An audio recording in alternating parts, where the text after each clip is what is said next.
আজকের গুরুত্বপূর্ণ আঞ্চলিক সংবাদে সবাইকে জানাই স্বাগতম। আজকের সকালের বিশেষ খবর হলো করিমগঞ্জ আসনে রেকর্ড ৮০.৫% ভোট, চাপ মুক্ত নয় বিজেপি কংগ্রেস, প্রকাশ্যে না বললেও ১৫,০০০ হার দিতে সহমত দুদলই। করিমগঞ্জ লোকসভা আসনে এবার রেকর্ড সংখ্যক ভোট পড়ায় ভোটে জেতা নিয়ে বিজেপি ও কংগ্রেস আশাবাদী থাকলেও দুদলের সমর্থকদের অঙ্ক কষা অব্যাহত রয়েছে। বিজেপি ও কংগ্রেস অফিসিয়ালি লক্ষাধিক ভোটে জেতার দাবি করলেও মূলত ১০ থেকে ১৫,০০০ ভোটে হার জিতের ফয়সালা হবে বলে বিজেপি শিবিরের অন্দরের খবর। এক্ষেত্রে তাদের দলের প্রার্থী কৃপানাথ মালা জিতবেন বলে দাবি করা হচ্ছে। অন্যদিকে কংগ্রেস প্রার্থী হাফিজ রশিদ আহমেদ চৌধুরীর সমর্থকদের দাবি কমপক্ষে ২৫ থেকে ৩০,০০০ ভোটে জিতবেন কংগ্রেস প্রার্থী। এই ব্যবধান আরও বাড়তে পারে বলে তাদের দাবি। করিমগঞ্জ আসনে মুসলিম ভোটের ভালো অংশ বিজেপির পক্ষে গেছে এবং ভোটে এই সংখ্যা নির্ণায়ক হবে বলে দাবি করা হয়েছে। তবে ওই আসনে মুসলিম ভোট প্রায় ২ লক্ষ বেশি থাকায় চাপে রয়েছে গেরুয়া দল। অন্যদিকে হিন্দু ভোটের কাস্টিং এবার বরাবরের চেয়ে বেশি হওয়ায় টেনশনে রয়েছে কংগ্রেস। এদিকে সরকারি সূত্রে পাওয়া খবরে জানা গেছে চূড়ান্ত হিসেব শেষে করিমগঞ্জ লোকসভা আসনে এবার ভোট পড়েছে ৮০.৫%। মোট ১৪,১২,১৪৮ ভোটারের মধ্যে ভোট দিয়েছেন ১১,৩৬,৫৩৮ জন। সর্বাধিক ভোট পড়েছে হাইলাকান্দি জেলার আলগাপুর কাটলিচুড়া আসনে ৮২.৭%। ভোট দিয়েছেন ২,১৬,৭৮৩ জন ভোটার। এখানে মোট ভোটার ২,৬২,২৫৪ জন। হাইলাকান্দি আসনে ২,১৪,০৮১ ভোটারের মধ্যে ভোট দিয়েছেন ১,৭৫,১০৫ জন, ৮১.৮%। করিমগঞ্জ জেলার রামকৃষ্ণনগর বিধানসভা আসনে ভোট পড়েছে ৭৯.৩%। ২,১৪,৭০৩ ভোটের মধ্যে ভোটে সামিল হয়েছেন ১,৭০,২৫১ জন। পাথারকান্দি বিধানসভা আসনে ১,৪৪,৪৪৪ ভোটার ভোট দিয়েছেন। সেখানে মোট ভোটার ছিলেন ১,৭৯,৭৯৬, শতকরা ৮০.৩৪%। দক্ষিণ করিমগঞ্জ বিধানসভা আসনে ভোট পড়েছে ৭৮.১%। ২,৭৭,৯৭৯ ভোটারের মধ্যে ভোট দিয়েছেন ২,১৭,০১৪ জন। এছাড়া উত্তর করিমগঞ্জ বিধানসভা আসনে ভোটে অংশ নেন ২,১২,৯৪১ ভোটার। সেখানে মোট ভোটার ২,৬৩,৩৩৫ জন, শতকরা ৭৯.৬২%। অপরদিকে হাইলাকান্দির উর্বর জমিতে ইউডিএফ ধরাশায়ী, নতুন রাজনৈতিক সমীকরণ। মুসলিম ভোটে রাস আলগা আজমলের ৩ বিধায়কের ভবিষ্যৎ রাজনীতি নিয়ে চর্চা শুরু। করিমগঞ্জ লোকসভা আসনের ভোট পর্ব শেষ হওয়ার পর এখন চলছে হার জিত নিয়ে চুলচেরা বিশ্লেষণ। আর এই আসনে আগে থেকে যা অনুমান করা হয়েছিল সে অনুসারে মূল লড়াইয়ে রয়েছেন বিজেপির কৃপানাথ মালা ও কংগ্রেসের হাফিজ রশিদ আহমেদ চৌধুরী। ইউডিএফ প্রার্থী শাহাবুল ইসলাম চৌধুরী সিটকে গেছেন মূল লড়াই থেকে, এমনই আভাস পাওয়া যাচ্ছে। আর শাহাবুলের এই সিটকে যাওয়া শুধু লোকসভা ভোট নয়, আজমলের দলের ভবিষ্যৎ রাজনীতিকে এক অনিশ্চয়তার মধ্যে ফেলে দিয়েছে বলে মনে করছে রাজনৈতিক মহল। করিমগঞ্জ লোকসভা আসনের ফলাফল জানার জন্য আগামী ৪ জুন পর্যন্ত অপেক্ষা করতে হবে। তবে ভোটের দিন মুসলিম অধ্যুষিত এলাকায় যে উন্মাদনা ও স্বতঃস্ফূর্তভাবে কংগ্রেসের দিকে ভোট পড়েছে বলে আভাস মিলেছে, এতে নতুন রাজনৈতিক সমীকরণের ইঙ্গিত মিলছে। বিশেষ করে করিমগঞ্জ লোকসভা কেন্দ্রের হাইলাকান্দি জেলায় ইউডিএফ এর ৩ বিধায়ক সহ করিমগঞ্জ জেলায় ১ বিধায়ক থাকার পরও শুক্রবার ভোট কাস্টিং এর যে আভাস পাওয়া গেছে, এতে স্পষ্ট হয়ে উঠেছে যে দলের মুসলিম ভোট ব্যাংক থেকে ইউডিএফ এর রাশ টুটে গেছে বলে মনে করছে রাজনৈতিক মহল। এই প্রেক্ষাপটে হাইলাকান্দির দলের ৩ বিধায়ক জাকির হোসেন লস্কর, সুজামুদ্দিন লস্কর ও নিজামুদ্দিন চৌধুরীর ভবিষ্যৎ রাজনীতি রীতিমতো খাদের মুখে।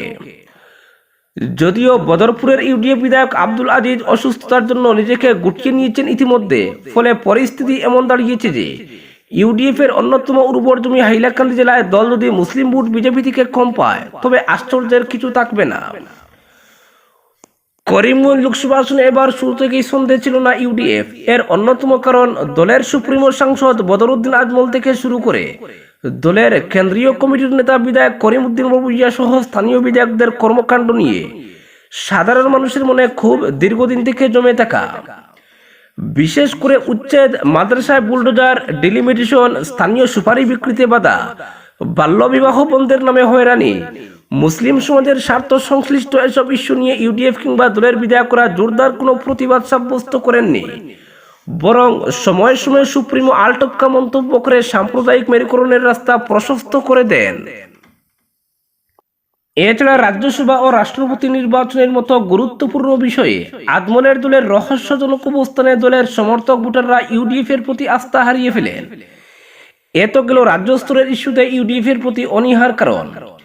এছাড়াও দেখা গেছে হাইলাকান্দির ক্ষেত্রে দলের 3 বিধায়ক থাকলেও এখানে ইউডিএফ এর সাংগঠনিক কোনো শক্তি নেই, ফলে দল ছিল বিধায়কদের উপর নির্ভরশীল। দলের 3 বিধায়ক সুজামুদ্দিন লস্কর, জাকির হোসেন লস্কর সহ নিজামুদ্দিন চৌধুরী জনসংযোগ রক্ষার পাশাপাশি উন্নয়নমূলক কাজে সচেষ্ট ছিলেন। তবে বিধায়কদের মধ্যে অভ্যন্তরীণ সংঘাত হাইলাকান্দিতে দলের ভিতকে নড়বড়ে করে দেয়। অথচ এই সংঘাত মেটাতে আজমল কোনো সদর্থক ভূমিকা নেননি, বরং হাল ফিলে ইউডিএফ এর শেষ কথা যিনি বলেন সেই করিমউদ্দিন বাবুইয়া বিধায়কদের অভ্যন্তরীণ সংঘাতে উল্টো ইন্ধন যোগাতে থাকেন।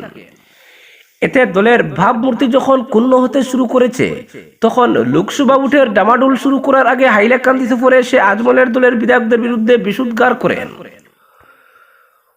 পরবর্তীতে তিনি যতবার হাইলাকান্দি আসেন ততবারই নিজের দোষ ডাকতে গিয়ে বিধায়কদের টার্গেট করেন, যার সর্বশেষ সংযোজন আজমল ঘটান ভোটের 3 দিন আগে হাইলাকান্দিতে অনুষ্ঠিত দলের এক নির্বাচনী জনসভায়। সেখানে মাইক্রোফোন ছুঁড়ে ফেলে আজমল সভা ছেড়ে চলে যান। যাওয়ার সময় বিধায়কদের উপর তিনি মেজাজ চড়ান। আর এখানেই দলের প্রার্থী শাহাবুল ইসলাম চৌধুরীর নির্বাচন অনেকটা গুটিয়ে নিয়ে নেন আজমল। অন্যদিকে এবারের লোকসভা নির্বাচনে আজমলের দলের কোনো কর্মীকে সক্রিয়ভাবে ময়দানে দেখা যায়নি। এমনকি দলের সংখ্যালঘু অধ্যুষিত অনেক এলাকায় ইউডিএফ পোলিং বুথে এজেন্ট পর্যন্ত দিতে পারেনি। বিধায়করা প্রচারে গিয়ে হুচট খান। দলের কর্মী সমর্থক এমনকি সাধারণ ভোটাররা সরাসরি জানিয়ে দেন 2026 সালের বিধানসভা ভোটে আপনাদের সঙ্গে থাকবো, এখন আমাদের কংগ্রেস করতে দিন। মুসলিম ভোট ব্যাংকের কংগ্রেসের দিকে এভাবে ইউটার্ন ইউডিএফ এর 12টা বাজিয়ে দিয়েছে, যার বহিঃপ্রকাশ ভোটের দিনই লক্ষ্য করা গেছে। অপরদিকে শিলচরে বুথ পরবর্তী পর্যালোচনা বৈঠক জেলা বিজেপির পরিমলের জয় নিয়ে দৃঢ় প্রত্যয়ী কৌশিক, দীপায়ন, বিমলেন্দু।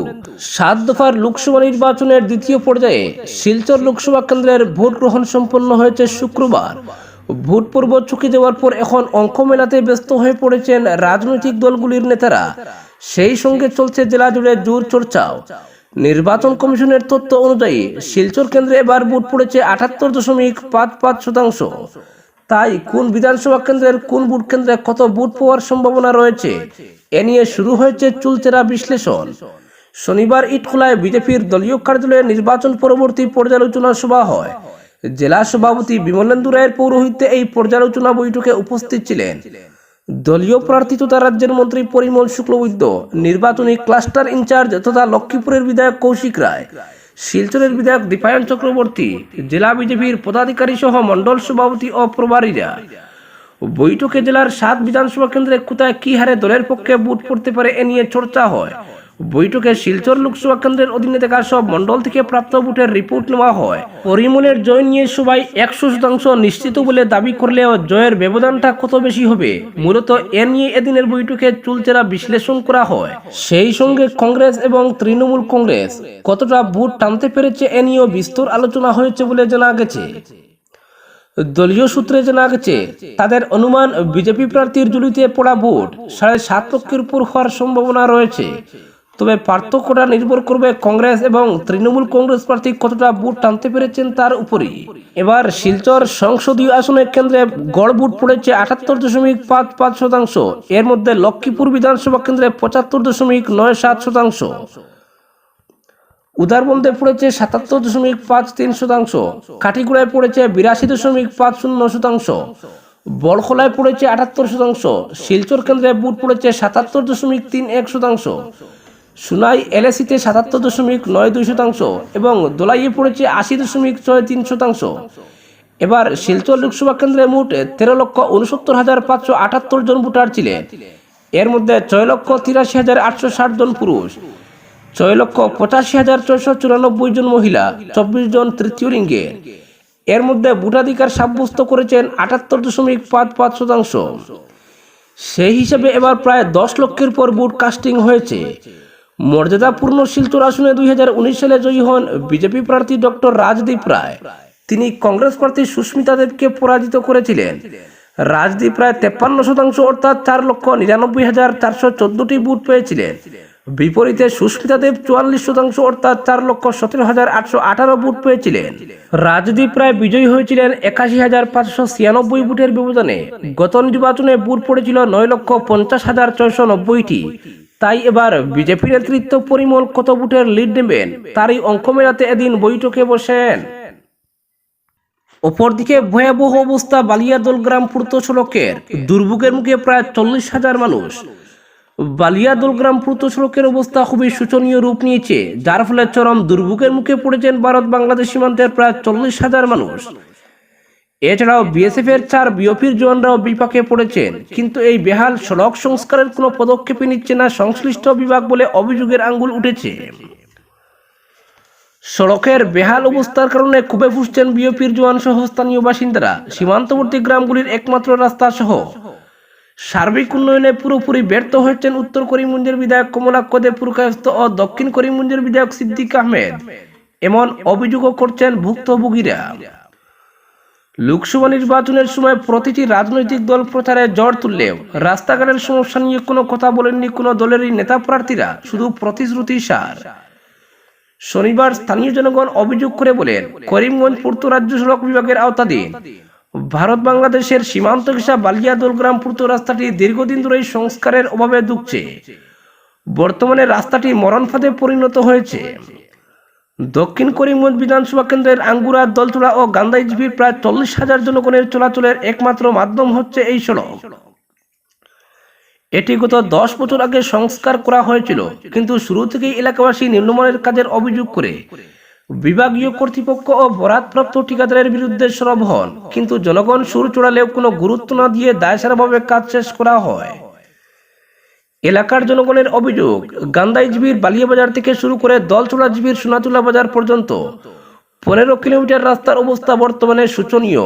গুরুত্বপূর্ণ এই রাস্তার উপর নির্ভরশীল সীমান্তরক্ষী বাহিনী, বিলবাড়ি, ফুলকান্দি, সোনাতুলা ও বালিয়া 4 বিওপি ক্যাম্পের জওয়ানরা।